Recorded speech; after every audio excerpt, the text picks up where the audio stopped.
The city of Eureka in Humboldt County, California is sometimes referred to as the heart of the U.S. Redwood Coast. However, on the downside, when compared to other locations with comparable populations, Eureka is ranked among the most dangerous cities in the nation. Eureka has a violent crime rate of 38.4, which is higher than the 22.7 national average.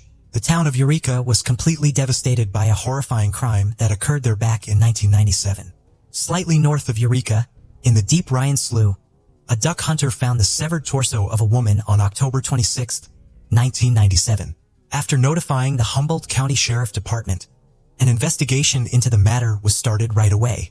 The torso had been stabbed 27 times and was cut down the middle, and the head, arms, legs, and breasts had all been chopped off. The detectives tried numerous times to identify the victim, but were never successful.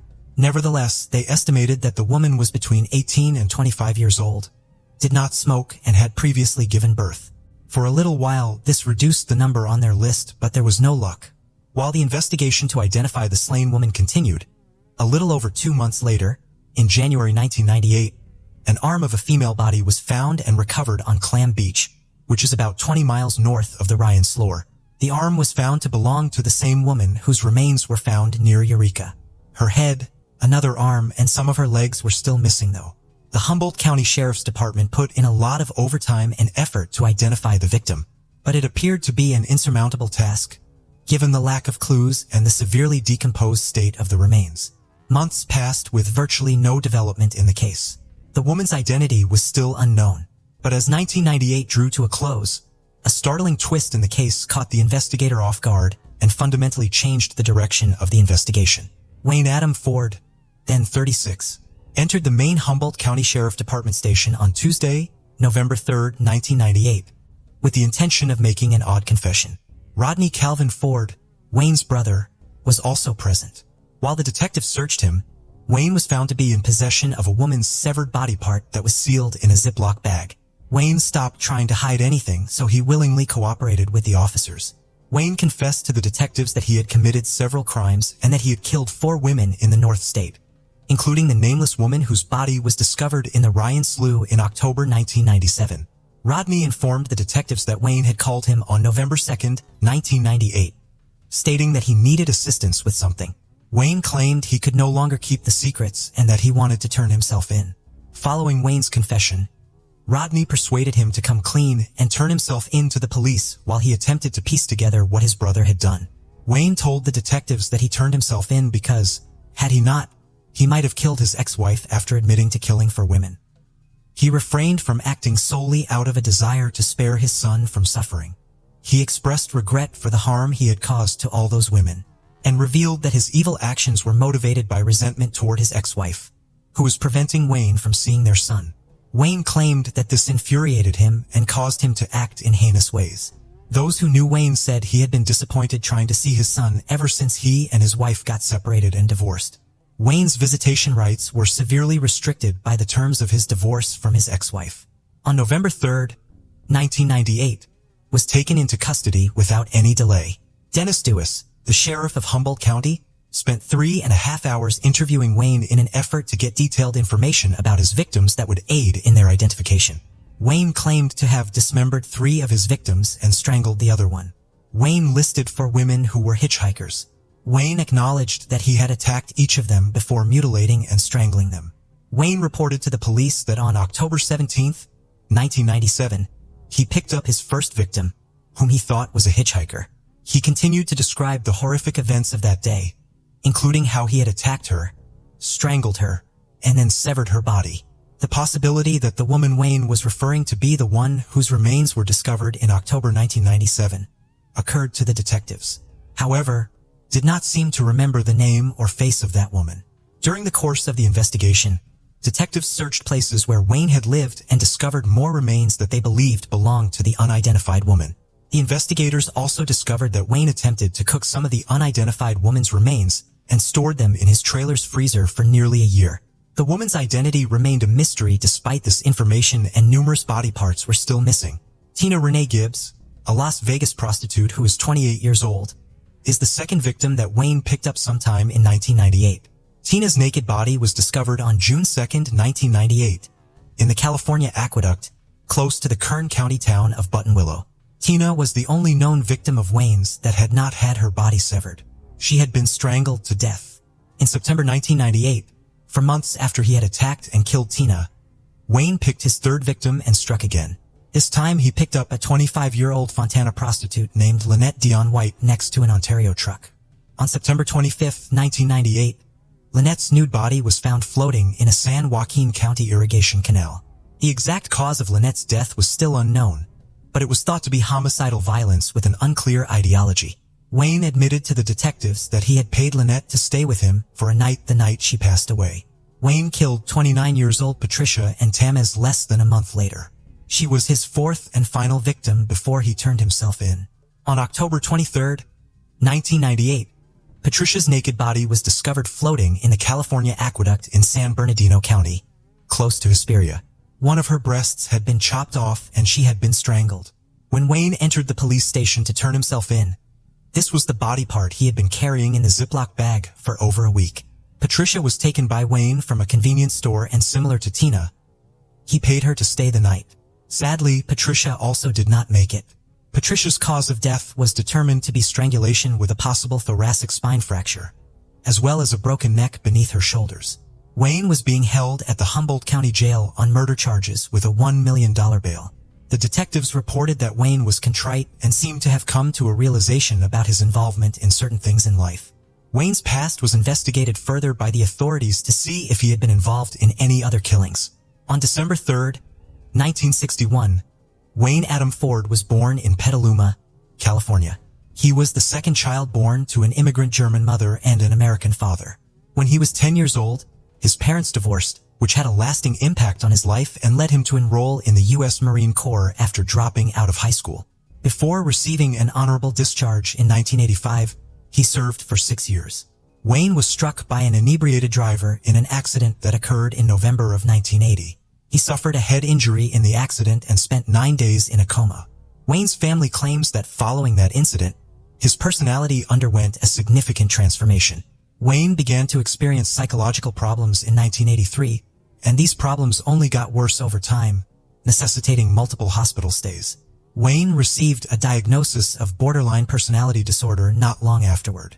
Wayne had several run-ins with the law in the years that followed, including accusations that he had beaten and robbed a prostitute in Garden Grove, California, in 1986. He was taken into custody in 1990 on charges of animal abuse, and he spent a little time behind bars in San Clemente, California. Wayne was a bad husband to both of his wives, who eventually filed for divorce. After he had 2 marriages, Wayne worked as a long-haul truck driver and lived in a trailer park in Arcata, California, between 1997 and 1998, the year of the murders. In a San Bernardino County court on June 27, 2006, Wayne was found guilty on 4 counts of first-degree murder, and he received a death sentence in August of 2006. He is currently incarcerated in San Quentin State Prison in California on death row. Investigators never gave up trying to identify the unidentified female victim of Wayne over the years. In an effort to find leads, they frequently examined missing person reports from the entire West Coast. They even tried using DNA databases to try and identify her. The woman's DNA was added to the National Unidentified Persons DNA Index, as well as the California Missing Persons DNA database. The DNA profile was regularly compared in the combined index system with profiles of other remains and missing persons. Regretfully, there was never a profile match. The woman's identity was still a mystery. William Hansol, the sheriff of Humboldt County, established a cold case unit in 2021 and tasked 2 investigators with the sole responsibility of reviewing and examining their department's unresolved cases in search of fresh leads. In December 2022, the Humboldt County Sheriff Department collaborated with the California Department of Justice and Othram, a forensic genealogy lab, to investigate the possibility of using advanced forensic DNA testing to identify the unidentified woman or a close relative. Courtesy of Detectives Othram received a DNA sample from the woman's preserved remains. Forensic genome sequencing was employed by Othram scientists to create a thorough DNA profile of the woman.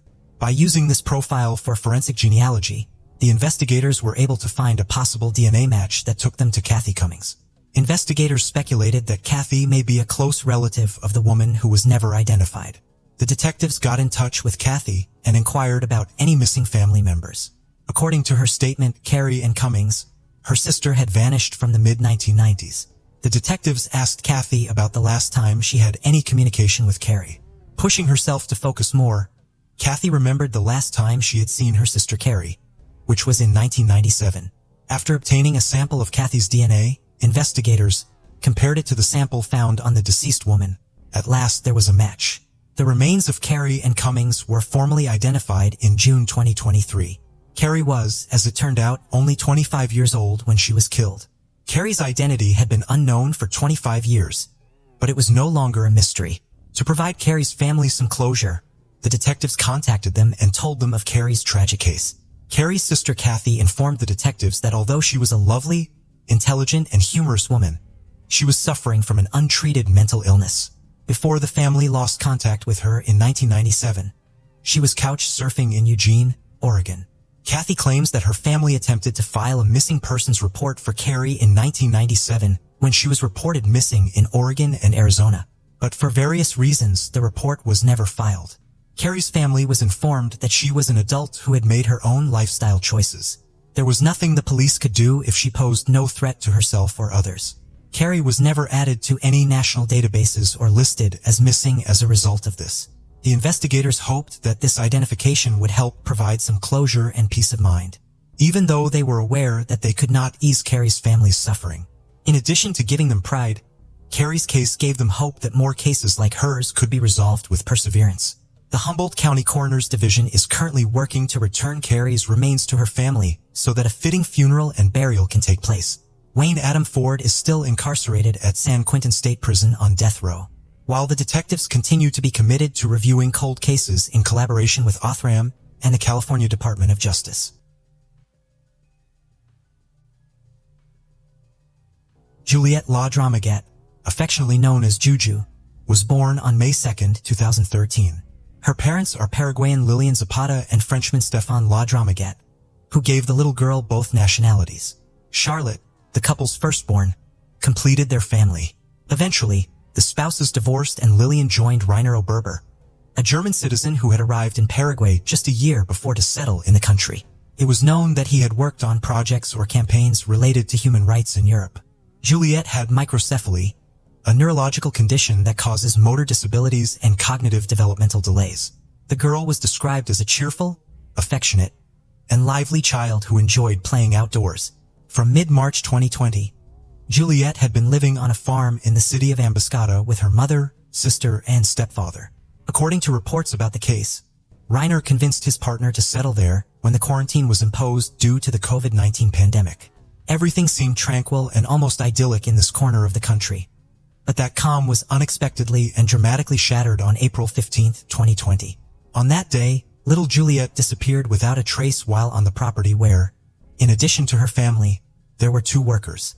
According to information released by the Paraguayan newspaper ABC on the morning of April 16th, when the local school director realized that one of his students had been missing since the previous morning, he notified the authorities. Immediately, officers from the police station of Ambascada went to the residence of the family. It was at that moment that the mother reported her daughter's disappearance.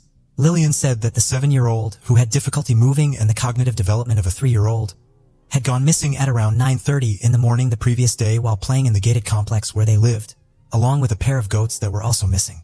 She explained that, as time passed without her daughter returning, she asked for help from some neighbors to search the property, but they were unsuccessful. The search operation was immediately launched, involving police officers with trained dogs and the participation of local residents. As the hours passed, fears for the safety of the young girl grew. No one could believe that something like this could happen in that peaceful place. Additionally, on April 17th, a team accompanied Lillian to check 2 properties in different parts of Ambascada where they had lived, but they found no traces of the child. On the same day and in the following days, alongside search efforts, various law enforcement agencies conducted interviews with the mother, stepfather, and workers at the location. They also requested information from the telephone companies of the adults responsible for the minor and individuals connected to the case, as well as reviewed security camera footage from nearby businesses. Some witnesses reported seeing the child for the last time on April 15th at 10 in the morning. Initially, the hypothesis was that the child had gone missing while following the goats. However, investigators considered this version unlikely since the child had difficulty moving and the goats were pregnant, and did not typically stray far from the area. The property covered about 30 hectares and included several buildings. With no traces of the child found on the property, the investigation was reinforced on April 20th with the addition of prosecutors from the anti-kidnapping unit. A day later, the goats with which Juliet was said to have been playing were found. They were found in good condition, for kilometers in a straight line from the house, passing through a densely wooded area. Due to her motor disability, it was impossible for the girl to make that journey with the animals. The next day, the police expanded the search nationwide. During the first 2 weeks of the investigation, the prosecution team conducted several searches on the family property. These inspections resulted in the discovery of blood traces in various places, including in a van driven by Rainer. In his initial statements to the prosecution, the German citizen claimed to have left the house twice in the mentioned vehicle on the day Juliet went missing. However, the police investigation would later determine that he had actually left the property a total of 3 times. In addition to the forensic and technical work being done to determine Reiner's possible involvement in the disappearance, officials in charge of the case obtained relevant information during their interviews with various witnesses. Juliet's nanny and one of the workers on the property told detectives that Reiner easily lost his patience when it came to the younger of his daughters. On the other hand, Juliet's sister, who was 10 years old at the time, made a statement using a special system, which is used to interview minors to ensure their safety and comfort. A day later, the young girl left the country as a protective measure to reunite with her biological father in Switzerland. The prosecutor in charge of the investigation detailed that a sports shoe, a sheet, a towel, and a carpet had been seized, all of which reacted to the blood detection reagent. He also stated that tests would be conducted to determine the origin of the blood residues. The representative of the public ministry reported that new searches had been conducted at various addresses and that 2 vans owned by Reiner had been seized as well as electronic devices. He explained that although they were investigating the case as a missing persons case, they did not rule out any hypotheses from an intra-family matter to the involvement of a third party. It was also reported that a computer had mysteriously disappeared from the location. When questioned about it, Reiner stated that he had sent it for repairs but couldn't say where it was being examined. As the investigations continued and knowing that the authorities considered them as suspects, Reiner and Lillian made a video offering a reward of approximately 10 million Paraguayan guaraníes, approximately $1,400 at that time's exchange rate, for any valuable information that would help them find the child. In the message, they expressed that they were deeply affected. The mother spoke directly to her daughter, saying that she missed her as did her sister. She also explained that they were under restrictions because they were being investigated. As the days passed, Lillian and Reiner changed their initial version, which pointed to Juliet having gone missing. Instead, they now claimed that Juliet may have been abducted from the property and deprived of her freedom, a change in position that also raised suspicions among the authorities. While the prosecutors had this hypothesis on the table, it seemed unlikely because there were 200 meters from the property's entrance to the place where the child was last seen. This implied that, to take the child, the perpetrator would have had to get out of a vehicle, open a wooden gate, enter with the car, take the child and the 2 goats that had also disappeared, close the gate again, and leave. However, it was not credible that the 3 people in the house at that time did not hear the sound of a vehicle. Based on the findings during the investigations, the prosecutors charged the mother and stepfather of the child with failing in their duty of care and education, as well as abandonment. On May 4th, the public ministry searched the residence and arrested Lillian, 33, and Reiner, 55. The prosecution announced that both had declined to provide an interrogatory statement and were in preventive detention. One of the figures who appeared in the media and pointed to Reiner as a suspected person was Rufino Zapata, Lillian's father and Juliet's grandfather. During a radio interview, he stated that the family had strong suspicions that his daughter's partner could not stand the little girl. While he clarified that he could not accuse, the information they had made them think that the German citizen could be linked to his granddaughter's disappearance. Furthermore, the young girl's grandfather said he believed that his daughter knew something about what happened to her granddaughter and was under pressure not to give details about the case. He also expressed that Reiner was a horrible person and he feared what he might do. In mid-May, during a video call interview, Juliet's biological father expressed his trust in the detectives and requested that a complete investigation, especially Reiner. He mentioned that since Lillian joined the German citizen, she had distanced herself from her family and only associated with his circle. He said that he did not distrust Lillian, whom he considered a loving and careful mother, especially with Juliet. Additionally, he mentioned that his other daughter had told him about a very serious matter. He said that further investigation was needed and that he had some suspicions about what might have happened to the little girl, although he didn't know who was responsible. He was certain that it wasn't an accident. According to him, his elder daughter told him about the day her little sister disappeared. The girl said that while she, her mother, and other people were searching for Juliet, Reiner remained seated in front of his computer the entire time. He added that during that day and into the night, Lillian and the little girl were searching for Juliet, but they didn't have the help they needed. While defending his ex-wife, he also suggested that, in his opinion, she was a victim and had no idea what had happened. The father of the child appointed a group of lawyers, including Oscar Toma, to represent him. The attorneys filed a series of complaints against Juliet's stepfather, accusing him of deprivation of liberty and taking the life of his daughter. Oscar Toma had collaborated several times with an organization which had been working since 2013 for the protection of children in Paraguay, especially those declared missing. Reiner insisted on his innocence, stating that he had nothing to do with Juliet's disappearance. On May 18th, the police once again searched the Juliet family's property, but found no trace of the child. The police and the prosecution had already conducted a series of inspections, especially in places where German citizens who were part of Reiner's circle stayed. Electronic devices, closed-circuit recordings, and documentation were seized. A more intense search was also ordered, considering the possibility that the child might be found deceased. Some buildings were examined and floors were lifted, but none of these efforts yielded results. The media covered the case, especially the differences of opinion between Juliet's father and his lawyer, Oscar, who announced in early June that he was stepping away from the case. According to him, his job was to find the truth, but his client's demands would not allow it. When asked about it, he added that Stefan's decision to side solely against Reiner went against his convictions. The lawyer took the opportunity to explain that, in his opinion, all the pieces of evidence pointed to both of them as responsible for the child's disappearance. Despite intense efforts, the lack of results from the various actions undertaken caused frustration among both the investigators and the child's grandparents.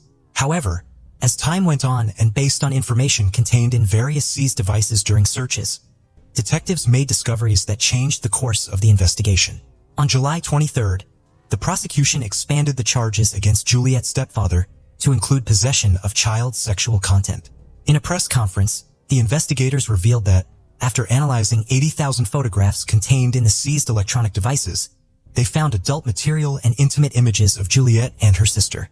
According to the prosecutor, they had indications that the stepfather of the minors had captured the images. The established truth concept dictates that the person who took the photograph is considered the alleged perpetrator. This was articulated in the reasons for the charges against Reiner, as the images were found on his cell phone. Early the following year, the prosecutor in charge of the case declared that the investigation into Juliet's disappearance was getting closer to the truth.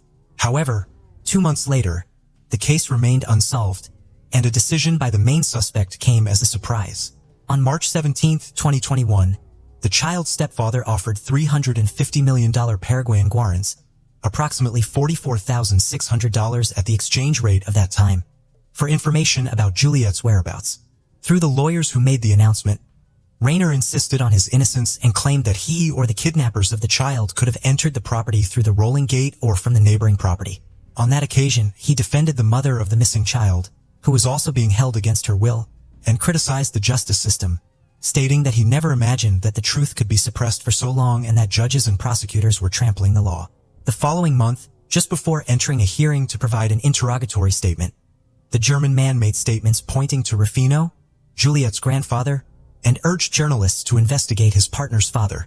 If you want to investigate a bit, I'll give you a clue. Approach or ask Juliet's grandfather, who always says he knows more. And maybe he does know more than he says, and all I can tell you is that angels will become demons, and demons will become angels, he said. Rufino reacted to the accusations made by the main suspect in the case, stating that these accusations were part of a strategy by the lawyers. He also called on the prosecutors to follow him wherever they wanted and reiterated that his family was available for cooperation. In that context, he also mentioned that he had lost contact with his daughter months ago and emphasized that, in his opinion, she must know something about what happened to his granddaughter. While awaiting trial, an appeals court granted Lillian limited freedom of movement. On September 24, 2021, Lillian Zapata was sentenced to 6 years in prison for failing in her duty of care and abandonment of her daughter. Despite the guilty verdict, she remained free pending the confirmation of her sentence. In the case of Reiner, unlike his partner, he was acquitted of these same charges. The court believed that he had no involvement in the act of abandonment. However, he still faced charges related to the possession of sexual content involving minors. Only 2 months later, on November 9th, Lillian was once again sentenced. She was given an additional 2 years of imprisonment with the suspension of the sentence's execution after being found guilty of contempt of a court order. The November ruling came in response to her refusal to undergo a DNA test, which was intended to determine if the blood traces found during the investigations matched the child. She also rejected a toxicology test that aimed to determine if she consumed narcotics. I don't know. The prosecution never informs me of anything. They never communicated with me. From jail, I did everything for them to investigate, even sent a letter to the French embassy. All I ask is that they search for and find my daughter. Lillian refused, arguing that it was her body and she wouldn't give consent for the tests. Before the end of 2021, the court revoked the decision to keep Reiner in preventive detention. The verdict established that the public ministry did not find sufficient evidence to incriminate him, absolving him of all guilt and penalty. In an unexpected turn of events, a video posted on a popular social network on May 31, 2022, showed a girl on the streets of Ecuador who appeared to have the same characteristics as young Juliet. The recording was apparently made in public by 2 foreigners. When asked about it, officials from the public ministry confirmed that the girl in the video seemed to be Juliet, but provided no further details to protect the ongoing investigation. Nevertheless, it was announced that a technical verification of the content and origin was being conducted. This information led Stefan to request a copy of the Swiss documents to travel to Ecuador to verify if the girl in the video that circulated on social media was Juliet. His request led to an incident at the airport, during which his older daughter, after visiting her mother in Paraguay, was detained by airport authorities when she was about to return to Europe. It was reported that officials found her missing sister's documents among the girl's belongings. As a result, the girl missed her flight, but there were no other reported consequences. In a new chapter of this case, judge ordered the capture of Lillian to enforce the prison sentence imposed in 2021 for the charges of violating her duty of care, and on August 16, 2023, Juliet's mother appeared before the court and requested the postponement of her imprisonment, invoking a provision in the penal code that allows the postponement of the sentence for mothers of children under 1 year old. However, on August 17th, the court ruled against her request and ordered her immediate confinement at the National Women's Penitentiary, where she will serve her 6-year sentence. The judge mandated that her baby must receive pediatric care, social assistance, and all necessary care to ensure the well-being of the child and his mother during the breastfeeding stage. 3 years have passed since Juliet's disappearance and many loose ends remain. One of the hypotheses being considered is that the girl disappeared on April 14th, a day before the date the parents reported to the authorities, following an incident inside the house, and was subsequently moved to another location with the goats. To this day, it remains unconfirmed whether the blood found during the investigations belongs to Juliet, among other reasons due to the refusal of Lillian and the biological father to provide the necessary samples for DNA comparative studies. Nevertheless, Steifen remains vigilant for any progress in the investigations, and has offered a reward for information leading to Juliet's whereabouts. Juliet's grandfather, Rufino, also refuses to give up. On several occasions he has expressed his concern about the lack of results in the investigation, and has requested the collaboration of the public to report any information or suspicions that could lead to Juliet's discovery. National authorities assure that the investigation is ongoing and the police are following several leads. All that remains is to hope that the responsible party or parties for Juliet's disappearance confess, or that someone provides credible information that leads the authorities to the truth. Melissa Brannon was born on April 12, 1984 in Texas. Not long after, her parents divorced and her mom decided to move to a small town called Lorton, Virginia. It was a quiet, peaceful place popular among families with kids. Melissa's mom, Tammy, got a job as an accountant at a local company and rented an apartment in a residential complex on the outskirts of town. The complex was made up of small apartment buildings, and one of the best things about it was all the regular events and activities organized for the residents and their kids. These events happen every Friday and on holidays, giving everyone a chance to get to know each other, creating a close-knit, friendly community. Melissa liked the place. She was 5 years old when they moved, and she spent most of her time playing outside with the other kids. She also loved taking part in the events because there were always plenty of fun and delicious food. On December 3rd, complex held a Christmas event in a separate building with several halls. About 200 residents attended, enjoying dinner in small groups while their kids ran around having fun. Around 10 p.m., decided it was time to go home. She called for Melissa and asked her to grab their jackets while she said goodbye to some friends. Melissa also asked if she could take some chips home, and her mom agreed. A few minutes later, when Tammy had finished her goodbyes, she noticed Melissa still hadn't returned. She began checking every hall and even peeked into the hallway, but there was no sign of her daughter. Worried, she started asking the other guests if they'd seen Melissa, but no one had. With each passing minute, Tammy's concern grew, and soon word spread among the neighbors that Melissa had gone missing. Many people began helping Tammy search. They looked through the building, checked outside, but Melissa was nowhere to be found. Finally, Tammy decided to call the police. Within minutes, officers arrived at the complex. They immediately joined the search, combing through the entire area. By that time, even more neighbors had heard about Melissa's disappearance, and over 300 volunteers were now helping look for her. The police initially thought that Melissa might have wandered outside and gotten lost, but as the search went on, this theory seemed less and less likely. It was cold and dark outside, making it unlikely that a young girl could have gone far. Plus, Melissa was familiar with the complex, even at her age, so the officers doubted she would have wandered off in a completely different direction. What made the situation even more difficult was the fact that there was a large forest right behind the complex, so it was possible that Melissa had somehow ended up there and gotten lost. The search of the building where the Christmas event was held didn't yield many results.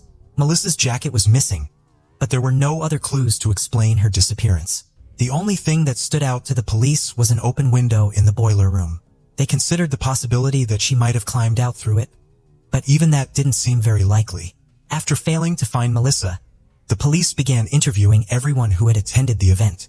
None of the neighbors recalled seeing her leave the building or anyone taking her outside. Melissa's mom didn't notice anything strange that evening either. The officers also asked if she'd had any issues with anyone in the complex or noticed anything odd, but Tammy assured them that she got along well with everyone, and there had never been any signs of trouble. The police considered the possibility that Melissa's father could have taken her, as this is a common scenario in such cases, but they were able to confirm that he was in Texas and couldn't have been in another state at the time. With no other leads, the police decided to expand their search. Some officers headed into the forest behind the complex, while others continued checking the remaining buildings. Even though it was late into the night, hundreds of residents stayed out to help the police search for the missing girl. Unfortunately, the search led to nothing. There were no signs of Melissa in the forest or any of the numerous buildings in the complex. At that point, the police sent the volunteers home and decided to go door to door, speaking to every resident. Around 400 people lived there, and that night, officers talked to each one of them. No one had any idea where Melissa could have gone, so investigators asked them to think back on anything strange or suspicious that had happened around the complex, even if it didn't seem related to her disappearance. That's when they got their first interesting lead. Several women mentioned that Caleb Hughes, one of the complex's maintenance workers, had been acting inappropriately that night. He tried to flirt with them and made some very lewd comments, even though most of them were with their husbands.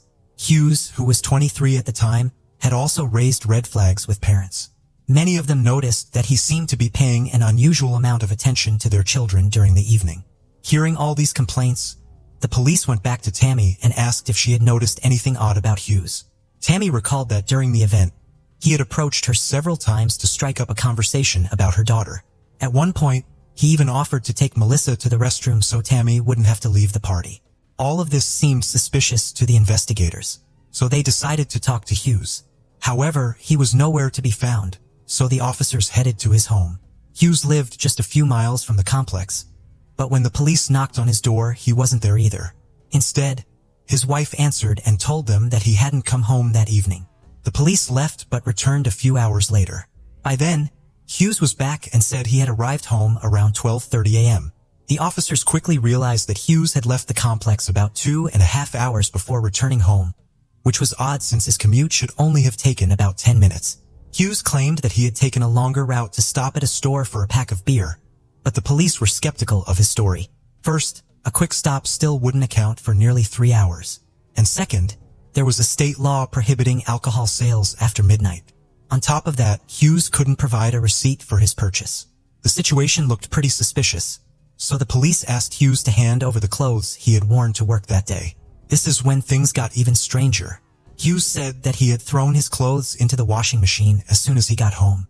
Despite this, the officers convinced him to give them the clothing. To their surprise, they found that he had also washed his shoes. But that wasn't all. Parts of the soles had been cut off, and along with the clothes, there was a large knife sheath and a leather belt in the washing machine. The police asked where the knife was, but Hughes claimed he couldn't remember. With all of this suspicious behavior, the investigators began to seriously suspect Hughes' involvement in Melissa's disappearance. They took his clothes and brought them to the lab. When forensic experts applied luminol to his shoes, the chemical revealed traces of blood on them. But because he had already washed it, there wasn't enough left for a proper DNA sample, making it impossible to analyze. Detectives returned to Hughes' home and brought him in for questioning. During the long hours of interrogation, Hughes stuck to his story despite all the inconsistencies and suspicious evidence. He also claimed that he had no idea who Melissa was, what she looked like, or what had happened to her. The police knew he was lying since multiple witnesses, including Tammy, had seen him playing with Melissa and other children that evening. But when the detectives confronted him with that and said, "We know you're lying," Hughes calmly responded, "Prove it." Despite the detectives' suspicions, they didn't have enough solid evidence to arrest him. So Hughes was released. The next day, investigators ramped up the search operation, hoping to find either Melissa or more clues. That morning, they also decided to speak with Hughes' wife without him present, and she shared an interesting observation. Apparently, their relationship had been troubled, and she didn't trust him. Before Hughes left for the Christmas event, she checked the mileage on his car and remembered the reading. After he returned, she checked it again and noticed that he had driven 12 miles. This information was crucial for the police for two reasons. First, it didn't align with his story about a trip to the store that supposedly took 2.5 hours. Second, they could now estimate the general area where Hughes might have taken Melissa. By subtracting the distance from his home to the complex, could map out a search area based on the remaining mileage. This led them to an area covering roughly 25 square miles. To cover such a large space, the police enlisted the help of the military, called in helicopters and planes, and even brought in divers to search local bodies of water. Around 400 volunteers also joined the search. Melissa's father, who had flown in from Texas immediately after her disappearance, also took part. The police printed thousands of flyers with information about Melissa's disappearance, hoping to reach as many people as possible. It's worth noting that just 5 months before Melissa went missing, another young girl had disappeared from the same town. Her body was later found, but the police hadn't been able to identify the killer. While the large-scale search was underway, a team of forensic experts were sent to the complex. As we remember, the only potential lead the police had initially found was the open window in the boiler room. The experts examined the area and discovered something interesting. Just outside the window, there was a faint adult-sized boot print, and similar prints led all the way to the parking lot. There were no children's footprints, suggesting that the abductor had likely carried Melissa and placed her in a vehicle. The police had already searched Hughes' car but hadn't found anything useful. At this point, the FBI got involved. They still didn't have enough evidence to arrest Hughes, so they placed him under 24-hour surveillance. A judge also ordered him to provide a DNA sample in case any new evidence surfaced. As investigators dug into Hughes' background, they uncovered a troubling history. He had multiple arrests dating back to his teenage years. He also had a history of alcohol and substance abuse, and had been suspected several times of inappropriate behavior towards minors. Further investigation revealed that a few years before the incident, had received a suspended sentence for stealing a car in a neighboring county. When the detectives looked deeper, they found that he had violated his probation, leading the judge to convert his suspended sentence into actual jail time. This gave the investigators a way to put Hughes behind bars, even if it was for a lesser crime. In the following weeks, the search for Melissa continued, but it was fruitless. The terrain made things even more difficult. Most of the area was covered in dense forests with a large river running through it. Then, about 2 months after Melissa's disappearance, something unexpected happened. An unidentified man called Tammy, claiming he had Melissa and demanded a ransom of $75,000. Tammy immediately informed the police, and the FBI agents advised her to gather the money and meet the caller. They quickly set everything up, placing dozens of agents around the area, and began waiting for the supposed kidnapper to show up.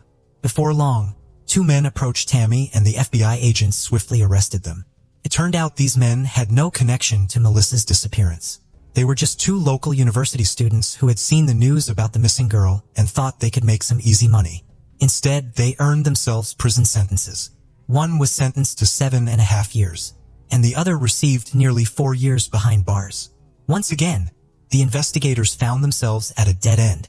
They had a prime suspect, but no solid evidence and no sign of Melissa. In a move to break the case, the detectives decided to re-examine Hughes' car more thoroughly using advanced forensic tools from the FBI. But there was a catch. The car belonged to his wife, so they needed her permission. Fortunately, she immediately agreed, and the forensic team began their work. First, they applied luminol, which revealed traces of blood on the driver's seat mat, pedals, steering wheel, and windshield. This deepened their suspicions of Hughes, but once again, they were unable to extract a usable DNA sample from the blood.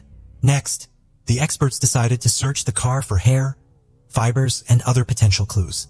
But they faced another significant challenge. The car was a mess. The interior was covered in dirt, trash, and dog hair, making it difficult to identify useful evidence amidst the chaos. One of the experts came up with a plan to collect evidence manually using tape. He meticulously went over all the surfaces in the car, then sent the collected materials to the FBI's forensic lab. At first, they found mostly dog hair, which was irrelevant since Hughes and his wife owned 2 large dogs. But then, the forensic experts noticed a different type of hair, dyed black rabbit fur. He soon learned this was the same material used in the coat belonging to Melissa's mother, Tammy. To confirm the match, the experts requested Tammy's coat and verified that the rabbit fur was identical. Investigators theorized that the fur could have transferred to Melissa's clothing when she went to retrieve their coats or in other situations, as Tammy frequently wore the coat during winter and Melissa was always near her mother. In addition to the fur, the experts found a single light-colored hair that matched strands from Melissa's hairbrush. But the most significant clue was still to come. Numerous small red and blue fibers were found on the car's passenger seat. Since Melissa had been wearing a red and blue sweater and skirt on the night she disappeared, investigators needed to track down those exact clothing items to confirm the connection. They spoke with Melissa's grandmother, who had bought the outfit for her, but she couldn't recall the specific store. The police scoured local shops in an attempt to find matching clothes, but came up empty-handed. The forensic expert kept pondering how to prove the fiber similarity to Melissa's outfit. One evening, while discussing this dilemma with his wife, she asked him to describe the clothing. After hearing his description, she suggested that the items might have been sold at JCPenney, a major retail chain where she often shopped for their children. She even had a collection of JCPenney's catalogs from over the years. She decided to help and began searching through those catalogs, looking for similar clothing. A while later, as she flipped through a Christmas catalog from the previous year, she found what they were looking for. On page 11 was an outfit identical to the one Melissa had been wearing when she disappeared. The breakthrough allowed the investigators to establish a stronger link between Hughes' car and Melissa. As the fibers matched the clothes in the catalog, the FBI immediately contacted the company. They faced another setback. The outfit in question had completely sold out. However, the company offered a potential solution. Since the outfit was sold exclusively through catalogs and only 7,000 sets had been produced, they suggested providing the investigators with a list of all the buyers so the police could track down one of the outfits. The investigators began combing through the list, a task that took quite some time. Eventually, they caught a break. They found a man in Kentucky who had purchased the outfit for his granddaughter but had gotten the size wrong.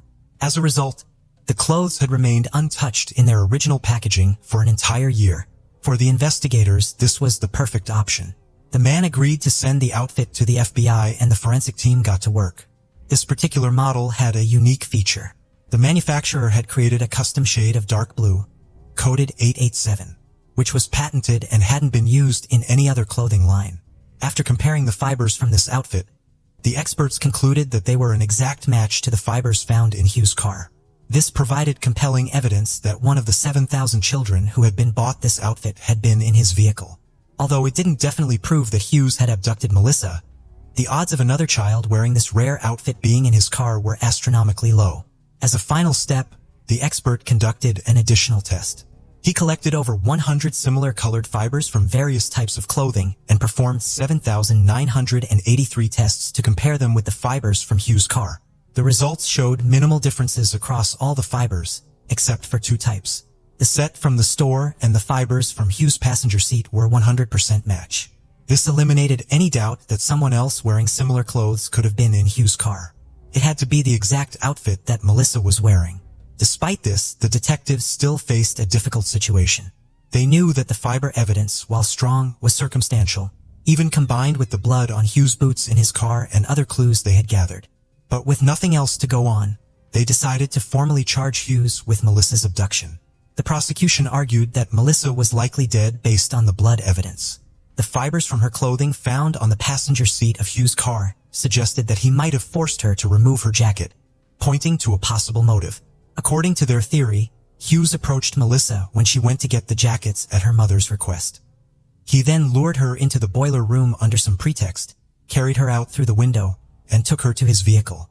After taking Melissa to an unknown location and presumably killing her, likely with a knife, Hughes disposed of the weapon and hid the body.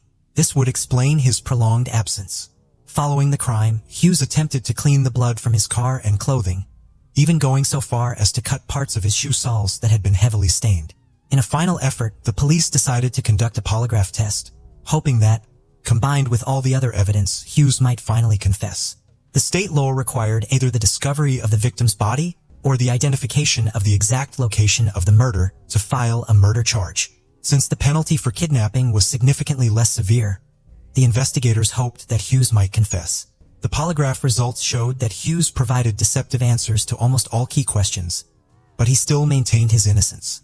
With no other options, the detectives had no choice but to proceed with charges of kidnapping. The trial began over 2 years after Melissa disappeared, and Hughes maintained his innocence. His defense attorney tried to challenge the circumstantial evidence, but the prosecution's argument had a much stronger impact on the jury. After 8 hours of deliberation, they found Hughes guilty, and he was sentenced to the maximum penalty, 50 years in prison. Since then, Hughes has remained behind bars, continuing to deny any involvement in Melissa's disappearance. The police made several more attempts to find her body, but none were successful. For years after the trial, an energy company worker discovered red fabric fragments in a lake within the search area. Divers were sent to investigate, but they also failed to locate Melissa. 8 years after her disappearance, her mother remarried and raised 4 stepchildren with her new husband. Although she took his surname, she continued to use her previous one everywhere, in case Melissa was still alive and trying to find her. As for Hughes, his story didn't end there.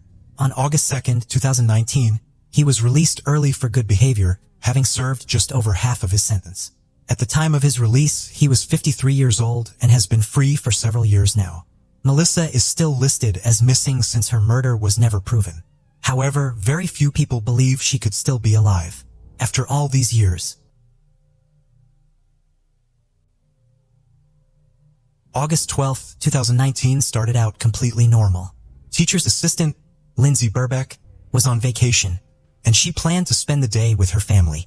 She and her daughter, Sarah, went shopping in Blackburn in the afternoon, and then they agreed to have a nice family evening over a cup of tea and meet her daughter's human boyfriend. They said goodbye, and Lindsay returned home to change and go for her daily walk in the woods. Around 4 o'clock in the afternoon, she left the house and never came back. To delve into the sudden disappearance and try to figure out why this particular day's tragedy happened and who was to blame. The events are set in the town of Blackburn in the county of Lancashire in northwest England. The town is located in the southern part of the county on the Blackburn River by the Leeds-Liverpool Canal at the junction of April 2018, but they continued to live together in Upton until March 2019. She then moved to her new home on Burnley Road in Hancote. Lindsay cared for her 2 adult children, Thiven, 20, and Sarah, 17. She worked as an upper-grade teacher's aide at Hill Elementary School in Burnley and loved being surrounded by children. Lindsay was a talented artist who would go the extra mile to create the most amazing props for school productions and plays. On the fateful day of August 12th, she went for a walk in a wooded area known as Coppice near her home in the village of Hancote on the outskirts of Accrington and disappeared. At the appointed time, Sarah and her boyfriend Brandon arrived at Lindsay's home, but no one answered the door. Sarah became worried as it was out of character for her mother to forget a scheduled tea party. She tried several times to contact Lindsay, but no one answered the phone. Sarah then sent her a text message that read, "Where are you? We sat outside for an hour and called 6 times. After receiving no response, Sarah sent another text message with a series of question marks, but again received no response. After waiting outside Lindsay's house for an hour, Sarah called her father, Tim Bubeck, to let him know her mom wasn't home and wasn't answering her phone. Tim took a frightened Sarah and Brandon back to his house. Near midnight, Sarah and Tim headed to Lindsay's house again, but with a set of spare keys. To their dismay, she never showed up. Inside, the house seemed quite ordinary and showed no signs of any incident. There was no note of explanation either.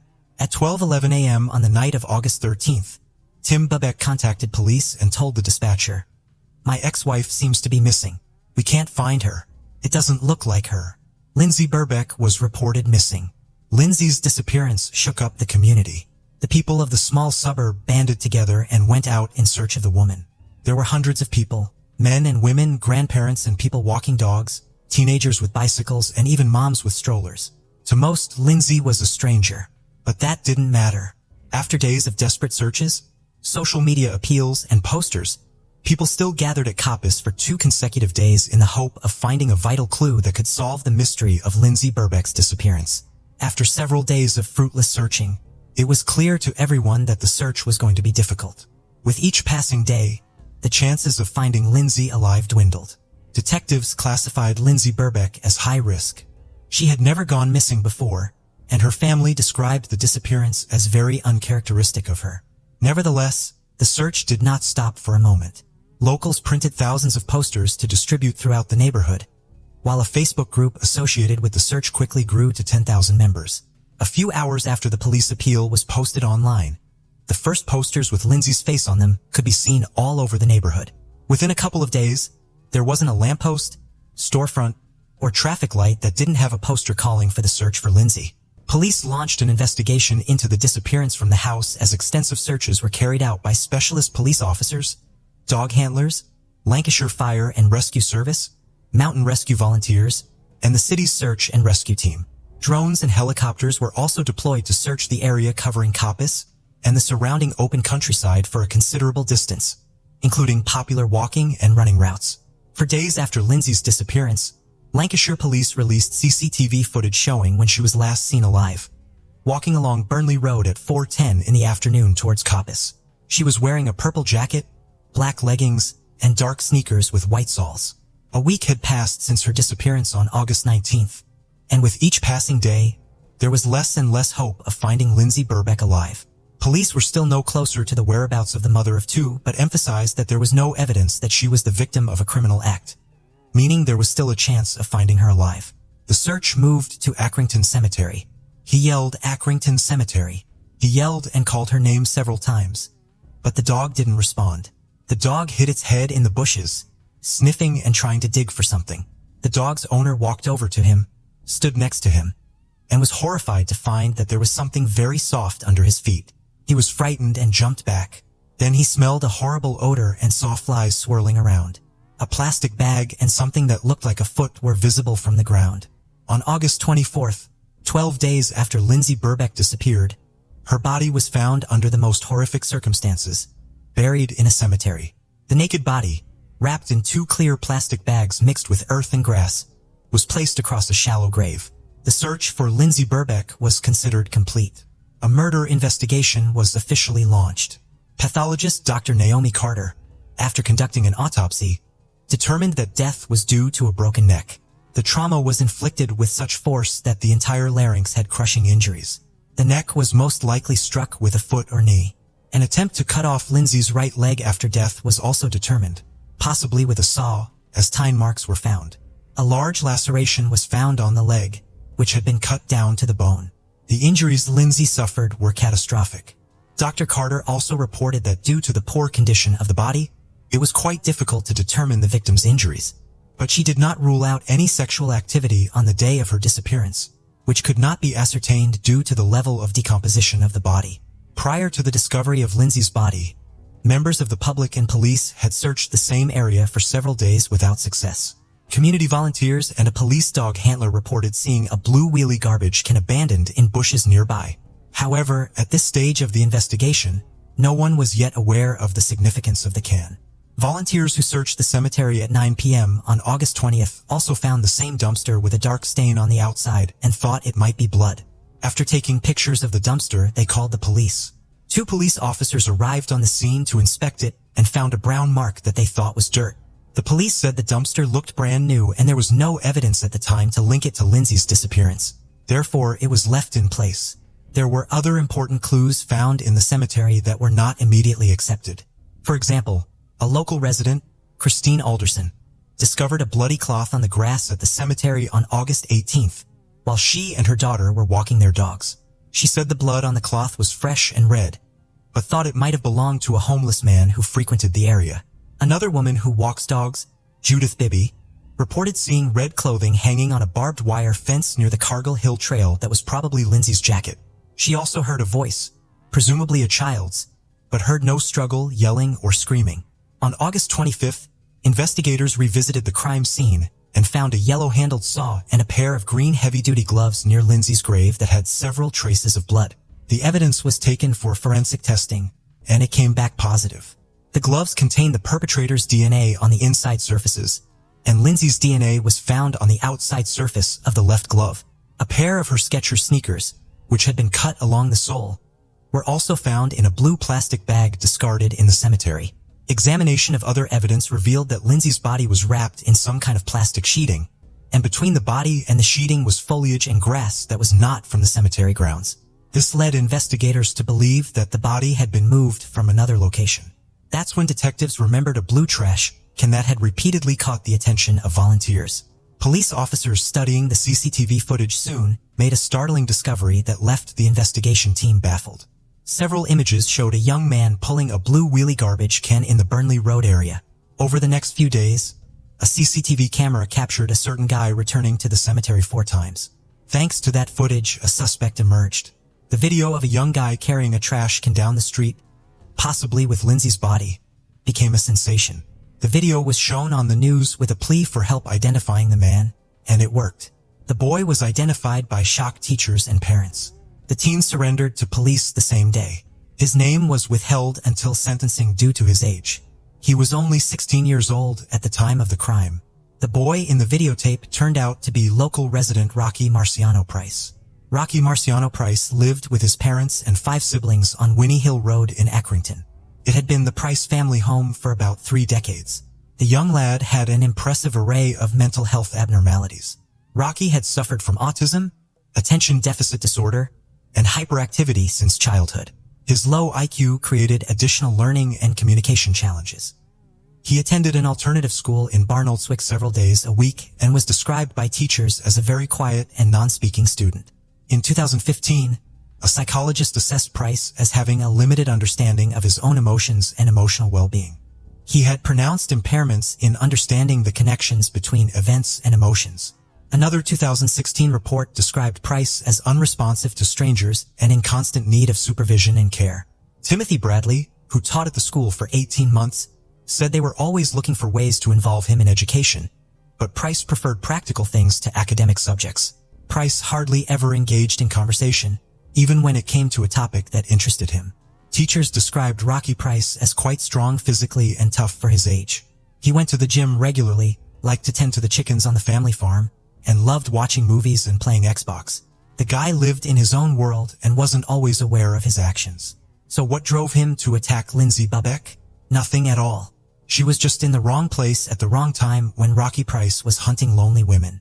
He was looking for a woman to kill, and he didn't care who it was. This was a completely random murder at the hands of a stranger. On August 12, 2020, exactly 1 year after the crime, Price finally stood trial. Rocky Marciano Price was unanimously found guilty by a jury after an 8-day retrial and 4 hours of deliberation. Appearing via video link from Her Majesty's Prison, Weatherby Price, 17, did not react in any way when the judge read out the verdict. There was also no reaction from his parents in court. He pleaded guilty to helping dispose of Lindsay's body, but claimed he played no part in her death. Rocky Price claimed he was approached by a male stranger and asked to assist in the burial of the woman for a fee. In a prepared statement, he admitted moving the garbage can and burying the body, but said he had no involvement in Lindsay's death. However, a search of his home in Accrington revealed plastic bags that were identical to those at Lindsay's grave. A tracksuit and other clothing were also analyzed and matched the ones he was wearing on surveillance cameras on August 12. Defense attorney Mark Fenholz told jurors that Price did a horrible and heinous act by burying the woman's body in the cemetery, but he was not her killer. Despite the abundance of evidence against him, Rocky Price pleaded not guilty to the crime but admitted to moving Lindsay's body. After 2 days of questioning, Price, through his attorney, prepared a statement to explain his movements between Coppice, where police believe Lindsay was killed, and the cemetery where her body was found. But the prosecutor affirmatively stated that Rocky Price acted completely alone. The motive for the random attack on the 47-year-old mother of two was never revealed, as the perpetrator did not even know the victim. The judge sentenced Price to life in prison with a minimum term of 16 years. He will only be released when the parole board decides he is not a danger. The judge said the attack was swift and brutal. There was no doubt the defendant sprang with the intent to kill a woman who was walking by. Just minutes before Lindsay's incident, Zoe Braithwaite had managed to get away from a hooded teenager with her hands in her pockets, walking alone on a parallel path. Her sixth sense kicked in, and the woman was instantly wary. Zoe was confused by the guy's appearance. He looked out of place for a walk in the woods at that time of year. She quickened her step and then ran away. That probably saved the woman. If it hadn't been her, it could have been someone else. And it was Lindsay. This was a premeditated attack. After missing one woman, he didn't back off his plan to attack another lone woman. His actions after the crime clearly show that he had the ability to plan and reason. His teachers told the court that he was much better at practical tasks than academic subjects. He used this ability to hide the body. Rocky Price was found to have made 2 return trips to Coppice on the evening of August 12th. The first incident occurred at 6:55 p.m. when he was seen on CCTV cameras carrying a black rucksack. Possibly in it, he was carrying a found saw to dismember Lindsay's body. The next incident occurred at 8:28 p.m. when dog walker Anthony Dewhurst was seen pulling out an already empty garbage can. This is the same spot where his grandfather, who bears his name, and other family members are buried. Without panic or excitement, young Rocky Price, acting alone, set in motion a plan to dispose of Lindsay's body by placing it in a blue garbage can like a piece of trash, and then burying it in a shallow grave in Accrington Cemetery wrapped in 2 plastic bags. He set in motion a plan to dispose of Lindsay's body by first hiding her in a blue wheelie garbage can and then dragging her to the cemetery. Finding a quiet and secluded spot near the railroad line, he spent over an hour burying her body before leaving a saw, gloves, and a trash can at the scene. The murder of a stranger in broad daylight, for which there is no rational explanation, is particularly horrifying to all right-thinking members of society. The random nature of the attack suggests that the accused poses a very real danger to members of the public. The stalking of another woman before he killed Lindsay Bebeck demonstrates that his crime was not caused by a sudden loss of control. 24 hours after he was found guilty of the crime, publication restrictions were finally lifted by a judge, allowing his name and picture to be made public for the first time. Rocky Marciano Price's identity was kept secret during the first and second trials. The jury was told many important details about Price, but they could not be fully disclosed because of his young age. The judge rescinded the disclosure restrictions after the jury unanimously found Price guilty of the crime. The defendant's mental illness cannot in any way excuse or even explain his actions. After all, it is quite obvious that he realized that it was terribly wrong to kill, but did it anyway. Although fortunately such crimes are rare, they instill fear in society. However, the main question in this case remains unanswered. Why did the young guy need to kill a strange woman, and for what? Only Rocky Price knows the answer, but he didn't answer it. Perhaps if it wasn't Lindsay Bebeck, it could have been someone else. Lindsay's funeral was held at St. Margaret's Church in Hapton on September 20th. More than 200 mourners gathered at the church as police stopped traffic on Manchester Road while Lindsay's coffin, covered in flowers, was carried into the church. Dozens of flowers from friends, family, and strangers whose hearts were touched by Lindsay's story were left at the scene. Sarah described her mom as a very optimistic and positive woman. Lindsay was making plans for the future. She was planning a trip to Glasgow with her friend Sharon. She dreamed of finding love on the Match.com dating site. Lindsay Bebeck planned a long and happy life for herself and looked forward to the future with optimism. But all those dreams were interrupted one sunny summer day. Lindsay Bebeck's family and the detectives who investigated the crime welcomed the jury's unanimous verdict, but said no court verdict could ever bring Lindsay back or spare her family and loved ones the grief of loss. In front of the courthouse after the verdict was announced, members of the defendant's family wore t-shirts that read, "Wrongfully convicted, set this boy free." The back of the t-shirts read, "The killer is still at large. Maybe Price is an aspiring maniac. He just wanted to take a life, to feel what it's like to watch someone die and mutilate them. Most likely, in any form, it's an absolute neurodevelopmental disorder characterized by problems with social interaction, motor skills, and behavioral stereotypes. In translation, the word autism means a person who has gone into himself or a person within himself.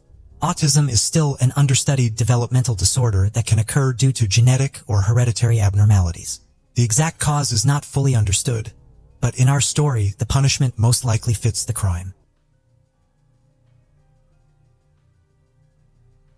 The case of Laci Peterson. Laci Rocha was born on May 4, 1975 to Sharon and Dennis, but her parents divorced when she and her older brother Brent were still young. After the divorce, Laci's mother married Ron, a dairy farmer, who became a father figure to her and played a significant role in her upbringing. Laci was a cheerful and outgoing person with an infectious smile and bubbly nature. She loved talking to people and was always eager to engage in conversations, which made her a natural attention seeker. She thrived in social situations and was known for her ability to light up a room with her presence. Growing up on a dairy farm, Laci developed a strong connection with nature. She spent much of her childhood exploring the outdoors and enjoying the beauty that surrounded her. One of her favorite activities was gardening with her mother, which became a source of joy and fulfillment for both of them. Laci's love for gardening would later influence her interests and career choices as an adult. Laci was a cheerleader at Thomas Downey High School, which was a great fit for her outgoing and bubbly personality. She made a strong impression on her school and became the ideal cheerleader. After graduating, Laci attended California Polytechnic University, where she studied ornamental horticulture due to her interest in plants and wildlife. Laci frequently visited a friend who worked at a restaurant in Morro Bay. It was there that she met Scott Peterson, a coworker of her friend. Laci was immediately attracted to Scott and was smitten. She took the initiative and gave Scott her phone number. Scott quickly reached out, and they surprisingly hit it off during their first conversation. Scott then asked Laci on their first date, a deep-sea fishing trip. However, things didn't go as planned for Laci, who ended up getting seasick. After a rocky start, Laci and Scott's relationship blossomed, and they eventually decided to live together. Before meeting Laci, Scott had aspirations to become a professional golfer, but as their relationship progressed, his focus shifted, and he chose to pursue a career in business instead. Laci graduated from Cal Poly in 1997, and Scott followed suit the next year. This milestone marked the beginning of a new era in their lives, full of promise and potential. On August 9, 1997, the couple tied the knot in Isla Valley, San Luis Obispo County. The beautiful resort setting provided a stunning backdrop for their special day. Surrounded by friends and family, they celebrated their love and solidified their commitment to each other.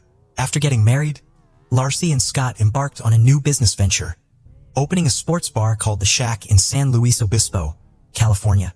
The Shack, owned by Laci and Scott, started off slowly, but eventually attracted a steady stream of customers, with weekends being particularly busy. After several successful years, the couple decided to sell the bar in February, seeking new opportunities despite its stable income. Following the sale, they moved to Laci's hometown of Modesto, California, and purchased a 3-bedroom, 2-bathroom home in an upscale neighborhood in October 2000.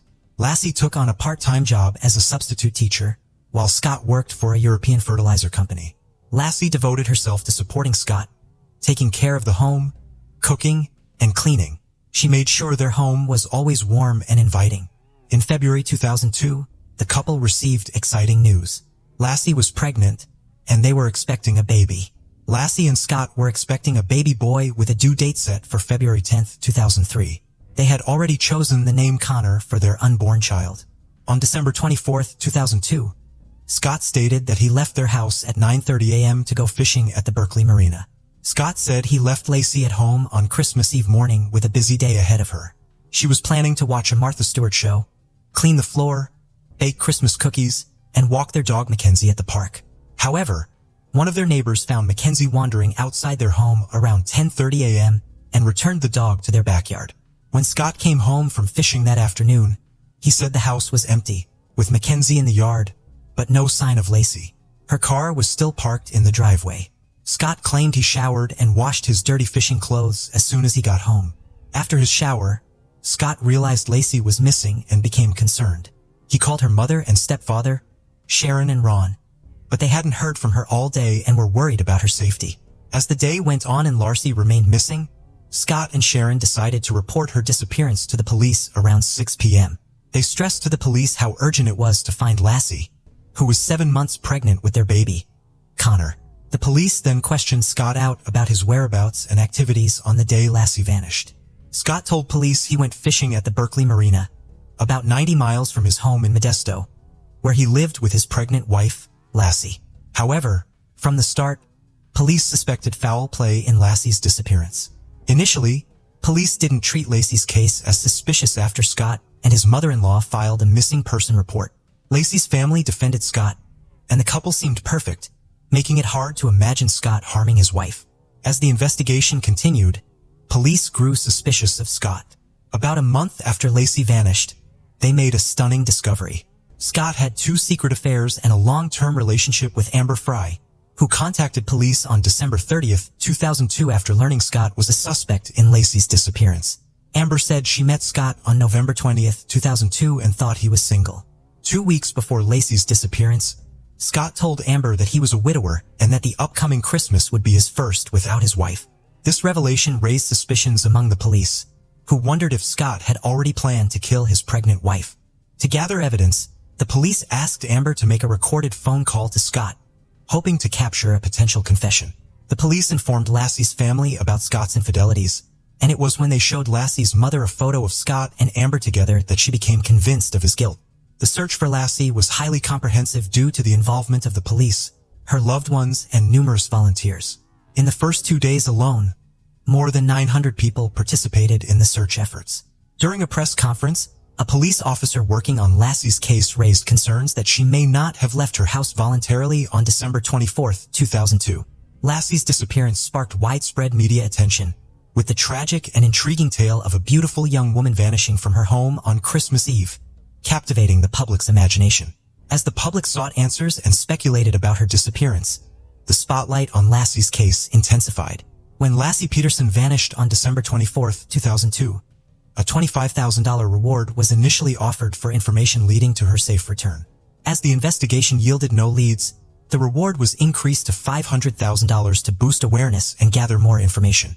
To keep Lassie's case in the public eye, posters were prominently displayed in Modesto, California, and a friend's husband created a website to spread the word. Months later, on April 13, 2003, a couple walking their dog in Richmond's Point Isabel Regional Shoreline Park stumbled upon a gruesome discovery in a marshy area. They found the decomposing body of a male infant. The next day, another person discovered the body of a pregnant woman on the east side of the Bay Shore, about a mile away from where the baby was found. On April 18, 2003, DNA tests confirmed that the bodies were indeed those of Lassie and her unborn son, Connor. Lassie and Connor were laid to rest at Burwood Cemetery. The autopsy revealed disturbing evidence. The baby had 1.5 loops of nylon tape around his neck and a significant cut on his body. Lassie's autopsy showed even more brutal injuries.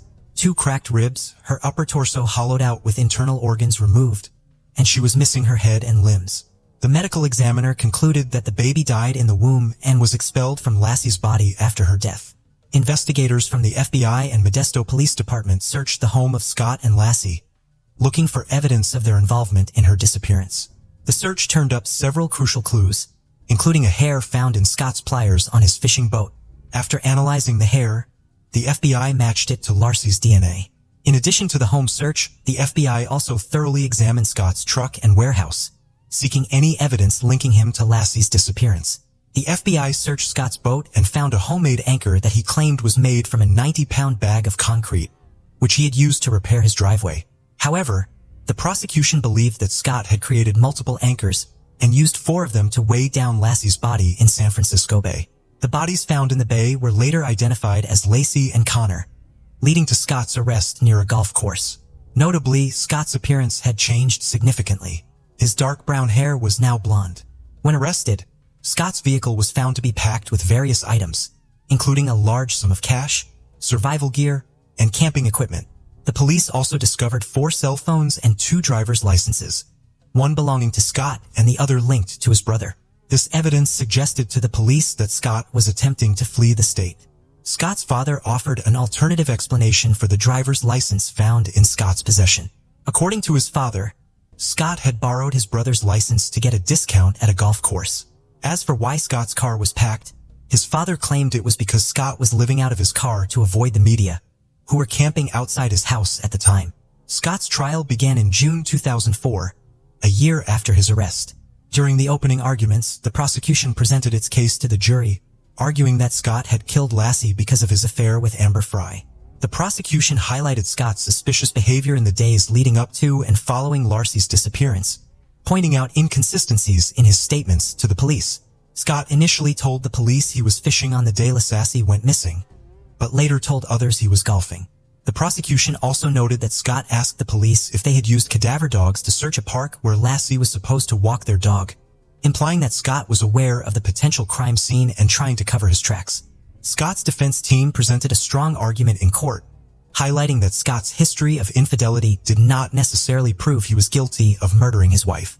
They reasoned that Scott would not give up his life for someone he had only dated 4 times.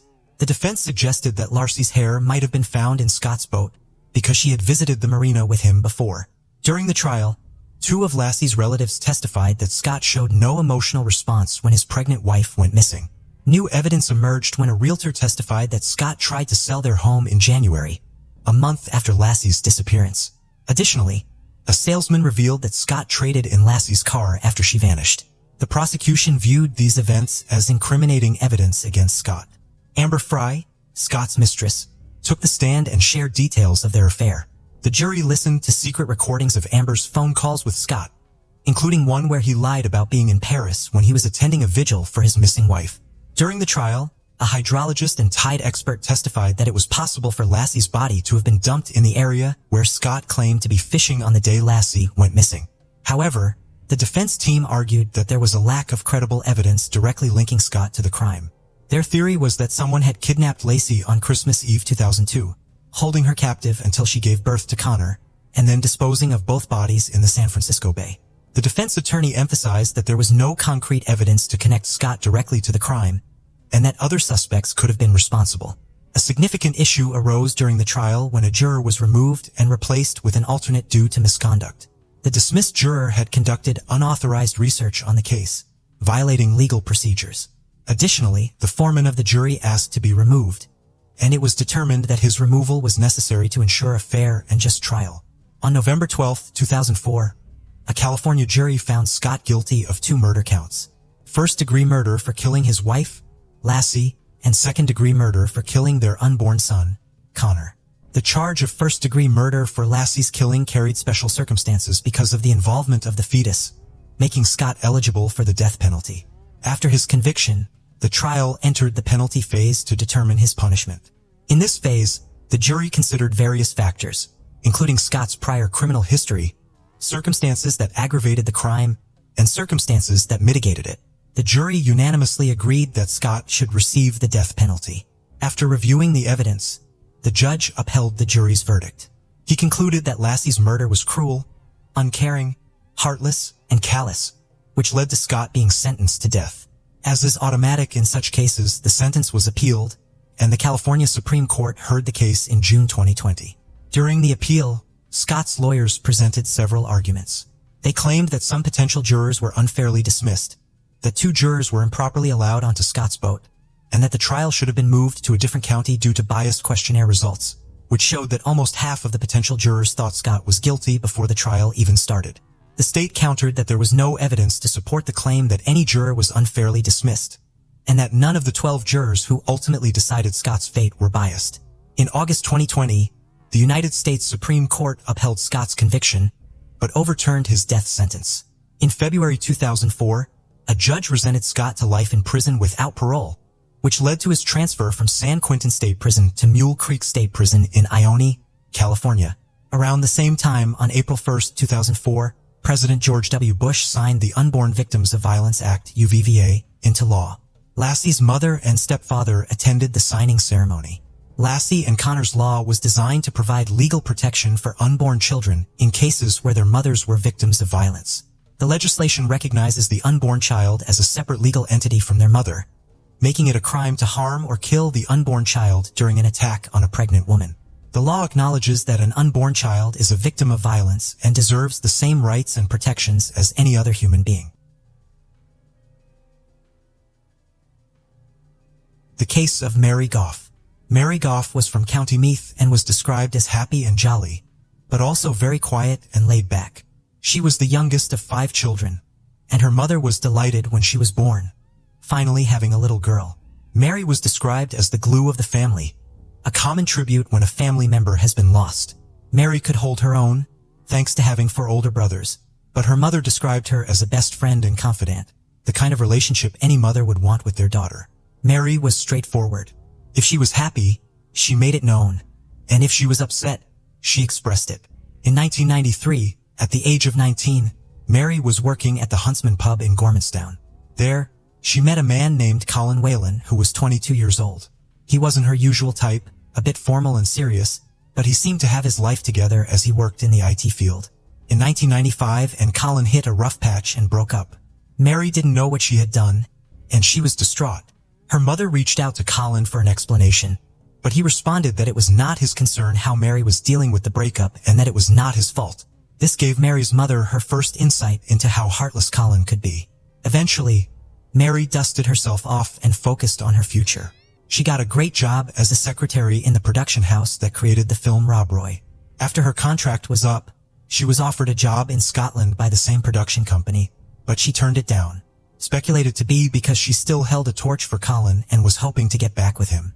After 6 months apart, Mary's wish came true, and she and Colin got back together. This time, the relationship seemed more serious.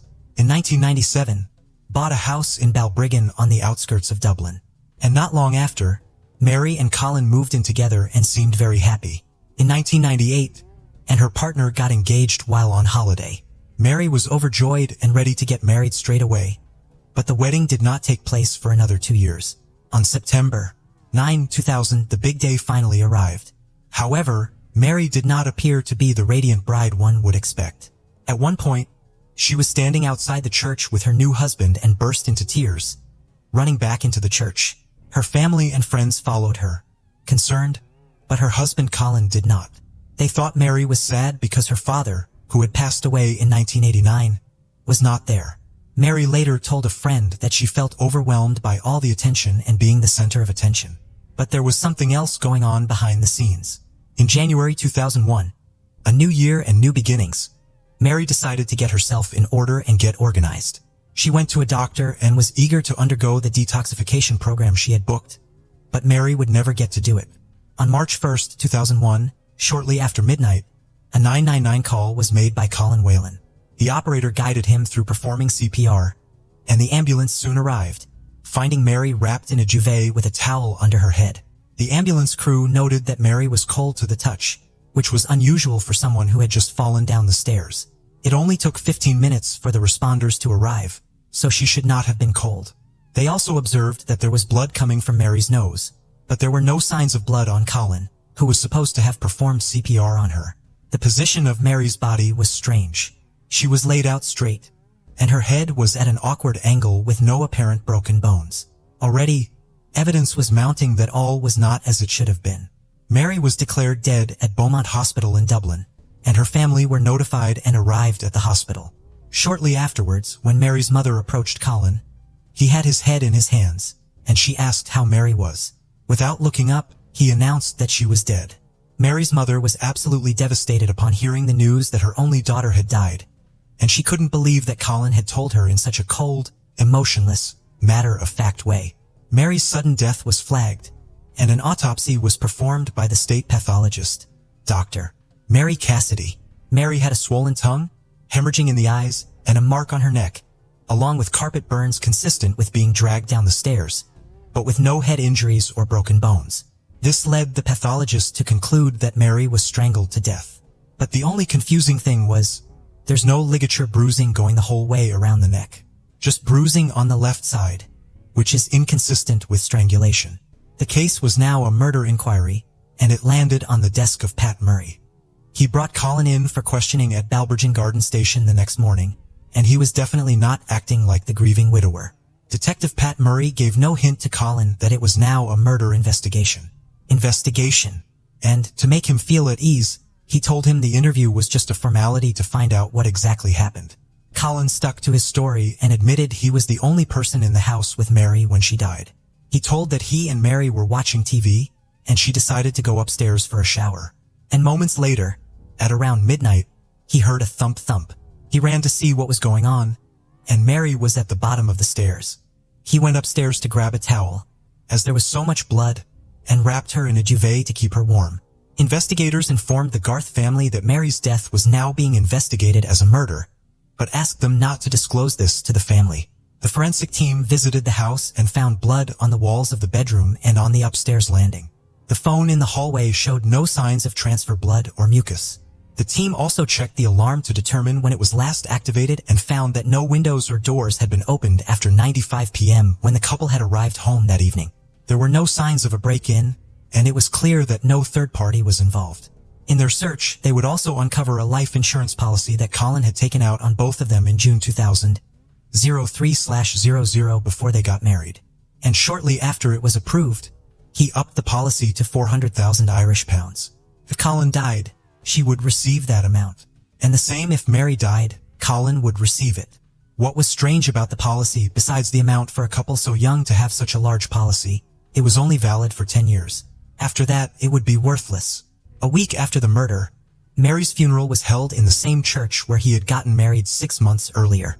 Of course, Colin pretended to be deeply grieved, which was embarrassing for everyone. The Goff family discreetly overlooked Colin's outburst so as not to jeopardize the case. The detective soon moved on to Colin's work computer in the bank and completely wiped its history. Fortunately, the bank had backed up all the computers in the office on a secret server. And what the detective found was a mountain of evidence. Searches had been made on strangulation, asphyxiation, and the effects of lack of oxygen. Colin had made no less than 22 searches on how to kill Mary weeks before their wedding. They also discovered that Colin was very active on chat sites, using the name Celtic Tackler and describing himself as a widower, a true red-blooded Irish male. One particular contact was with a divorced woman in Wales to whom he had claimed that his wife had died in a car accident. They were supposed to meet in March 2001, and he had told her he was coming into a large sum of money. This poor woman had fallen hard for Colin, and when the detective interviewed her and told her the real story, she would be left devastated. Also, they discovered on Colin's computer research into American killers, and one in particular, Henry Wallace, who was active in the method to kill his victims was to use a towel to wrap around a cord to strangle them as it left no ligature marks. He also kept his victims warm so forensics couldn't determine time of death. This was a huge piece of forensics couldn't determine time of death. This was a huge piece of evidence. The detective combed through Colin's house once again, looking for something that he may have used as a ligature. They tested numerous pieces in the home, but when it came to Colin's dressing gown, they noticed it was overstretched, and tests came back positive for Mary's blood in the fibers of the cord. Imagine Colin wearing the murder weapon around his waist as paramedics worked to save his wife. Meanwhile, the towel he used to disguise the ligature marks was most likely resting under Mary's head. With this amount of evidence, Colin was charged with Mary's murder, and the trial was set for October 2003. Because Colin had to wait 2 years for his trial, he was released on bail. As part of his bail conditions, he had to live with his parents, report to the guard station daily, pay a bail bond, and surrender his passport. He lost his job at the bank, and to have an income, he rented out the house he had once shared with Mary.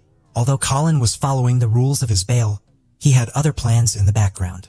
In May 2002, family reported him missing. A review of the paperwork at Balboa, the detective station, showed that he had not appeared in for 2 days. Essentially, the security guards had failed to properly monitor the situation, and it was unclear whether Colin had actually run away or not. The detective issued an alert, and Colin's car was found at Howth Head, just outside Dublin. The keys were still in the car, and an empty bottle of gin was on the passenger seat. The car was parked neatly, and a window was left slightly open. However, as a formality, an air and sea rescue was launched to search for a body. But surprisingly, no one was found. Alerts were sent out through media, air, and seaports were notified of Colin's identity, and he was wanted for murder. Interpol were contacted, and in turn, Europol, which tracks people within Europe. For over a year, there was no sign of Colin, and eventually, that the detective received a tip-off from a man who was holding in Mallorca, Spain. He was an old-school friend of Colin's, and he knew he was wanted for murder. So he made friends with another barman there and asked who he was. And the barman said that's Keen Sweeney from Galway Island. So when the guy got home, he contacted the detective and they contacted Europol, and Colin was put under surveillance. An arrest warrant was put in place, and the Spanish police went to the bar and arrested him. He was brought to the civil guard station in Madrid, and Colin denied who he was. Fingerprints were taken, and they matched the prints that the detective had sent over. Eventually, Colin admitted the truth. The next thing to organize was an extradition to bring Colin back to Ireland. This had never been done before. When the extradition was finally arranged, Detective Murray flew to Madrid to escort Colin home. When Mary spoke to Colin, he told her how he had obtained a passport and made his way all the way to Spain. Colin explained that 7 months before he went missing, he had applied for a passport using the identity of a man he resembled in age and build. Knowing this man did not travel, Colin was successful in obtaining the passport. He then took a train to Belfast, a flight to London, another flight to Barcelona in Spain, and finally a boat to Majorca Island, Spain. Colin returned to Ireland, and Mary's brother was employed at the airport. He positioned himself at the area where Colin would be arriving. One of the security officers approached Mary's brother and asked, "You're not going to attack him, are you?" And the brother responded, "No, I'm not." The security officer then said, "Oh, right." So Colin and Mary's brother came face to face, and they stared at each other for a moment. And then Colin lowered his head. While Colin was waiting for his trial date in prison this weather, the detective were continuing to gather as much information as they could in preparation for the trial. They needed to find out everything they could about him, especially his past relationships. There were people who still believed that Colin was innocent because they didn't have the full details of who Colin really was. One person that the detective found was a woman who had been in a relationship with Colin before he met Mary. He was so violent and controlling that she left the district to get away from him. She met him at a disco, and for the next 6 months he wooed her. But once he had her, he changed. He controlled every aspect of her life, who she was allowed to talk to, and how she was to dress, and he was physically abusive towards her. She ended up pregnant and was terrified to tell him. He hit the roof and told her, no way was she having the baby. He brought vodka and aspirin to her one night and tried to force her to take them so she'd lose the baby. She managed not to take the aspirin, but she did swallow some vodka. At the height of his violence that night, he kneed her in the stomach, and she lost the baby the next day. On the 12th of April 2005, appeared for the first day of his trial. All the families were there. The Goff family. The Whalens were sitting there believing Colin was innocent. They had no idea what was coming. They thought the guards were out to get Colin and that it was all lies. They really did not have a clue who Colin was. The judge asked Colin to stand and asked him the question, "Did you kill Mary Goff?" And he answered, "Guilty." The Whalen family in the gallery were in shock when he answered guilty. Their jaws hit the floor. It took everyone's breath away. The Goff family was so relieved that they wouldn't have to go through the trial. And Mary's brother said he finally did something right. Colin's counsel read out a letter of apology at the sentencing. But we all know it was self-serving. The only thing Colin Whalen was sorry for was that he got caught. Colin Whalen was sentenced to life in prison where he still is today. He is supported by his English girlfriend, who he met when he was living in Majorca. She has recently returned to her home in England, so it's easier to visit him. She says she will be with him until the end. Oh, give me strength. Colin Wheeler never loved Mary. In fact, he probably hated her. He took her life so he could start a new one and have the money to do it. If you look at his history, he probably hates all women, and they are only there for his use.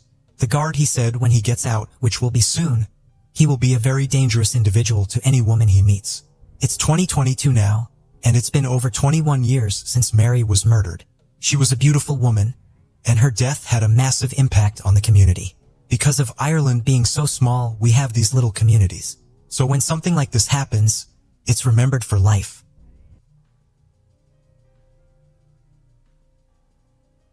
The case of Amanda Colley and Lindy Dobbins.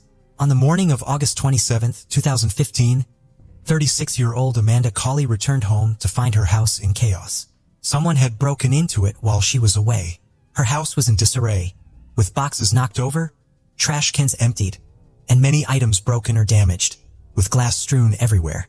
Amanda panicked and checked her phone, which had many missed calls and messages from her ex-husband that she didn't want to reply to. At 5:30 a.m., she called her boyfriend and the police for help.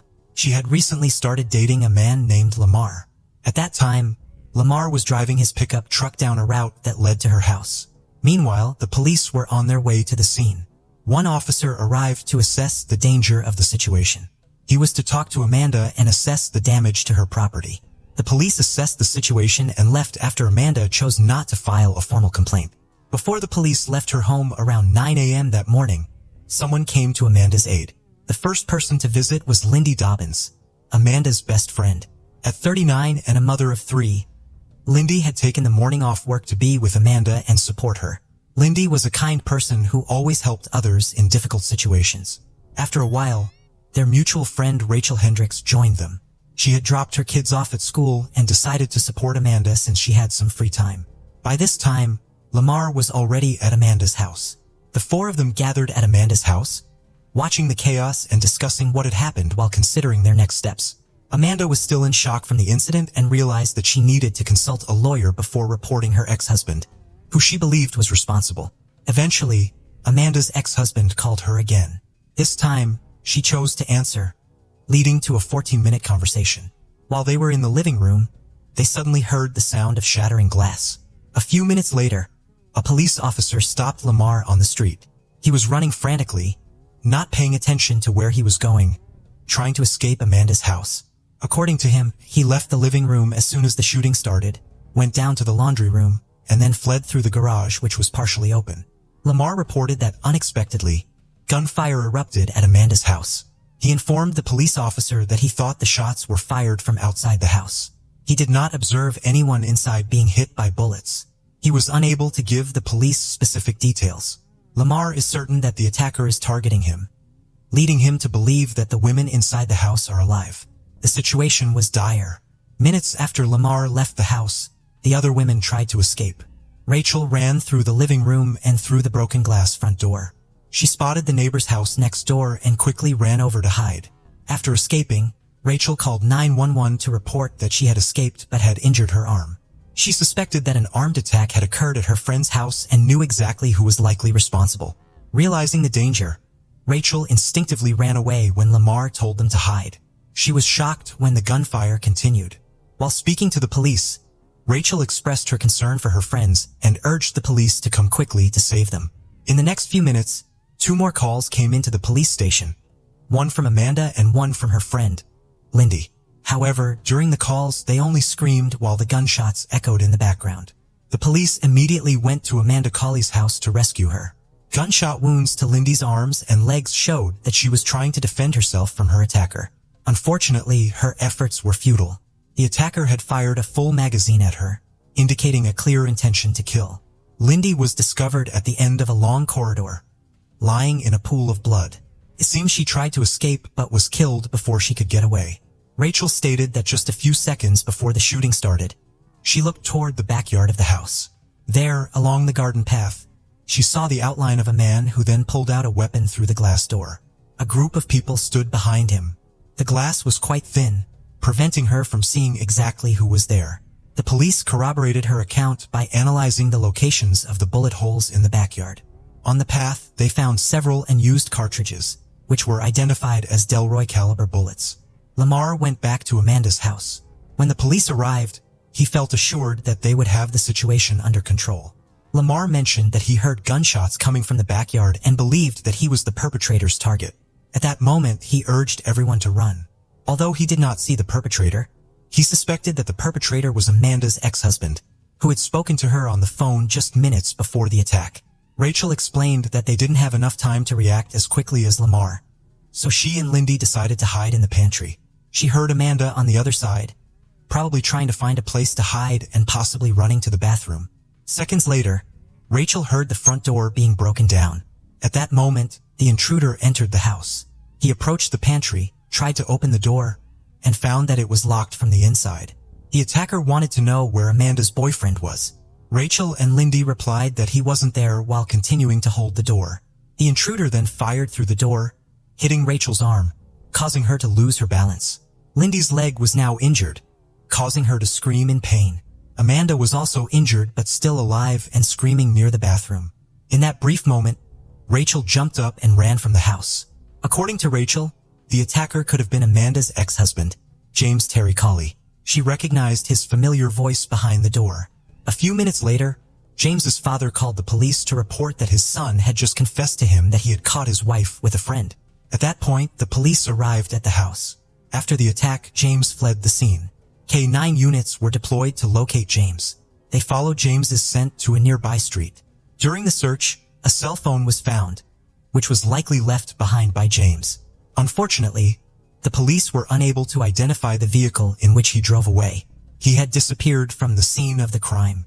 The area was searched with specially trained dogs and helicopters, but these efforts yielded no results. Despite an extensive search that lasted several hours, James remained at large, posing a threat to public safety. Fortunately, police arrested James later that evening while he was driving his sister's car. During a search of the car, police discovered a shotgun and 2 Delroy and PGO caliber handguns in the passenger seat, along with a large amount of ammunition. A subsequent examination of the guns confirmed that the bullets matched those found at the crime scene and in Amanda and Lindy's bodies. In addition, glass fragments identical to those found in Amanda's home were discovered. After his arrest, James refused to cooperate with the investigation, claiming that he could not recall anything from the time of the tragic events.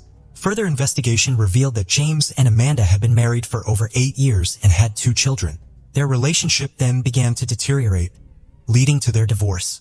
James moved to his sister's house, 20 kilometers away from their family home, where Amanda and the children continued to live. As the divorce proceedings progressed over the following months, they encountered many difficulties regarding child custody and property division. The two then decided to start new chapters in their lives. James began dating a coworker named Emmy, while Amanda pursued a relationship with Lamar, another coworker from the sporting goods company.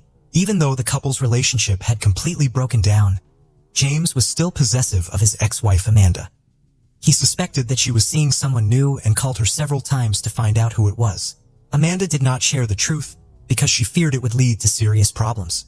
As a result, James became increasingly angry and aggressive. He called her frequently, becoming so intrusive that Amanda felt compelled to go to court to get a restraining order to protect herself. The weekend before the attack, Amanda's neighbor and close friend took a photo of a man mowing the lawn in front of Amanda's house. The man was identified as her new boyfriend, Lamar. When James found out, he tried to contact Amanda, insulting her and demanding to know who she was seeing. Amanda lied, claiming that the man in the photo was just a landscaper. James was going crazy because Amanda had found someone new. Early on the morning of August 27th, he planned a terrible act. Surveillance cameras from nearby homes did not capture the moment James, her ex-husband, entered Amanda's house. This was not surprising since he had lived there for a long time and was familiar with the areas not covered by the cameras.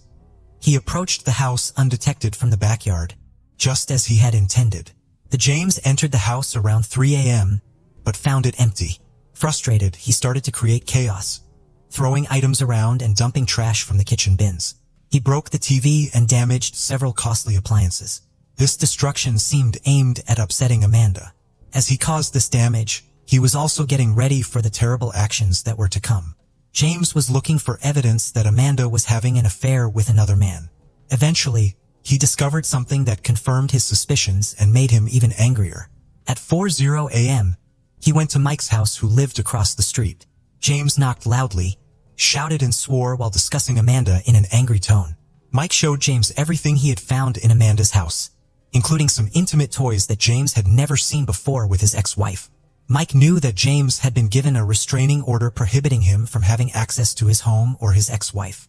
However, James had violated the order. This could have resulted in a court hearing and possible arrest. Mike tried to calm James down by offering him a drink and suggesting that he go home and rest to avoid making any more impulsive decisions. Unfortunately, James ignored this advice and decided to go to court to resolve the issues related to his first restraining order violation. On the way, he called his father to tell him about the damage he had done to Amanda's home. His father reprimanded him and urged him not to be stupid again. James was arrested and charged with 2 counts of premeditated murder, 2 counts of attempted murder, robbery, and aggravated stalking for violating a court order.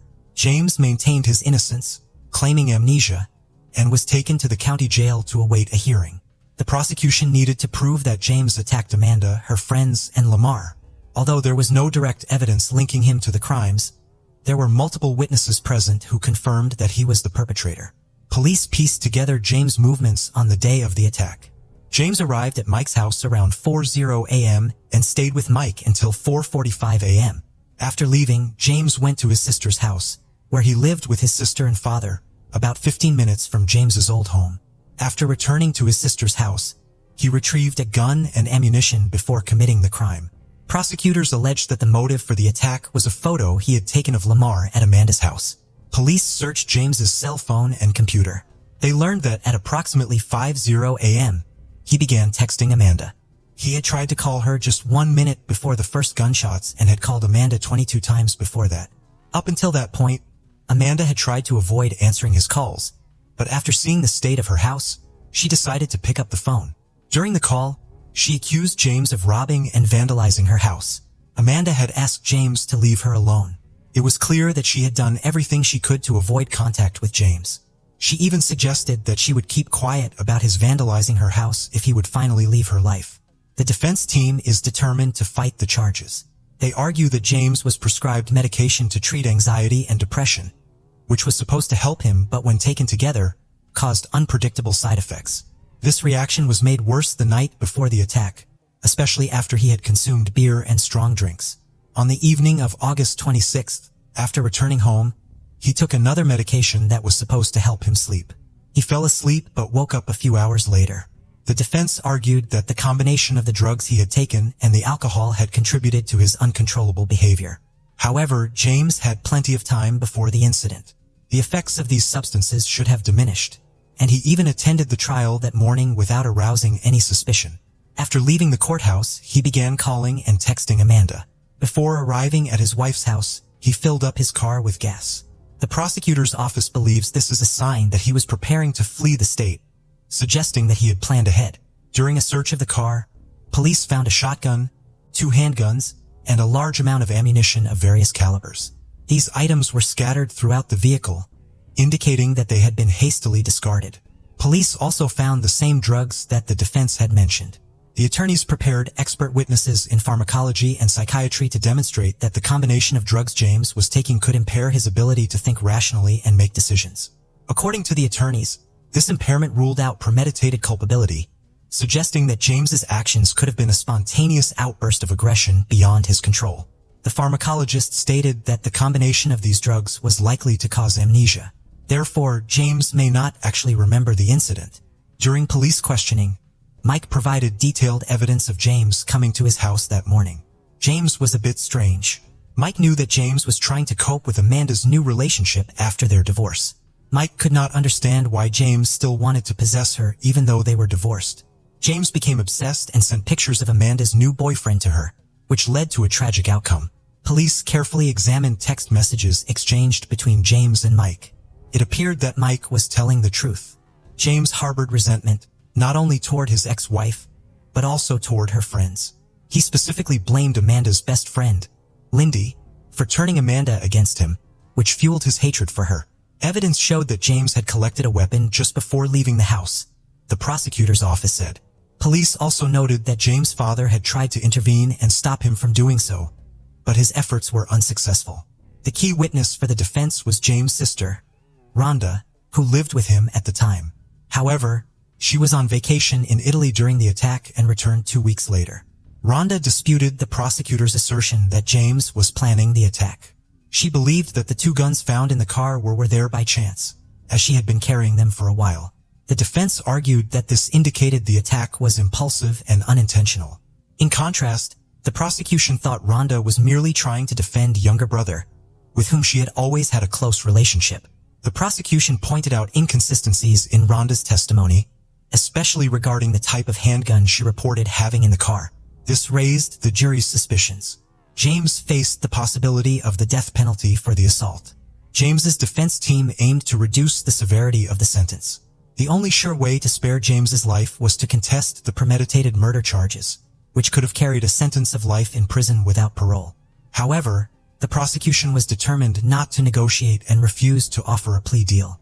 They argued that James, who had taken 2 lives and seriously injured 2 others, deserved the death penalty. The defense argued that James had no intention of harming Amanda or her friends. However, when he arrived at Amanda's home, an incident occurred that angered him. It is believed that there was an argument between the men, which may have caused James to start shooting. However, surviving witnesses, Rachel and Lamar, claimed that no conversation occurred and that no one provoked him. On the other hand, the prosecution argued strongly that James did not arrive at the home by accident. Instead, he returned to his sister's home to get weapons and ammunition for the murder, suggesting that his actions were premeditated. The key piece of evidence in the case was a phone call between James and Amanda that took place shortly before the shooting began. This call was played to the jury in court and lasted 14 minutes. During the conversation, Amanda attempted to end her relationship with James. She cried and begged him, trying to intimidate him by mentioning the restraining order and threatening to call the police if he continued to stalk her. It was clear that she had been enduring his harassment for a long time, but he paid no attention to her suffering. After both sides presented their arguments, the jury began deliberating their verdict. 2 hours later, they reached a unanimous decision, finding James Terry Calley, 38, guilty on all 7 counts, including burglary. However, the case was not over. 2 weeks later, the same jury reconvened to decide whether James should receive the death penalty. The defense team remained hopeful. They wanted to prove that the combination of drugs he had been taking could have caused side effects such as memory loss. Experts, including a forensic psychiatrist and a pharmacist, supported this claim, arguing that James suffered from parasomnias, which meant he could not have been aware and could not remember the events that had occurred. Psychiatrists claim that people with parasomnias can walk, drive, and perform deliberate actions. However, the prosecutor's office has disputed these claims by presenting court records showing that James had been in court the morning before the attack. He had interacted with several people and there was no unusual behavior. James appeared calm, with no signs of slowing down, confusion, or depression, common signs of people with parasomnias. The prosecution successfully convinced the jury of James's guilt for causing the deaths of Amanda and Lindy. The jury unanimously decided that he should receive the death penalty. A third hearing then took place where the court gave the defense one last chance to present any compelling evidence that might lead to a reduction in the death sentence. During this hearing, James took the stand for himself for the first time, describing the incident as a terrible accident. However, his argument lacked credibility. The defense attorneys also failed to present any substantial evidence, leading to James Terry Calley's death sentence being upheld. He is currently in prison awaiting execution by lethal injection.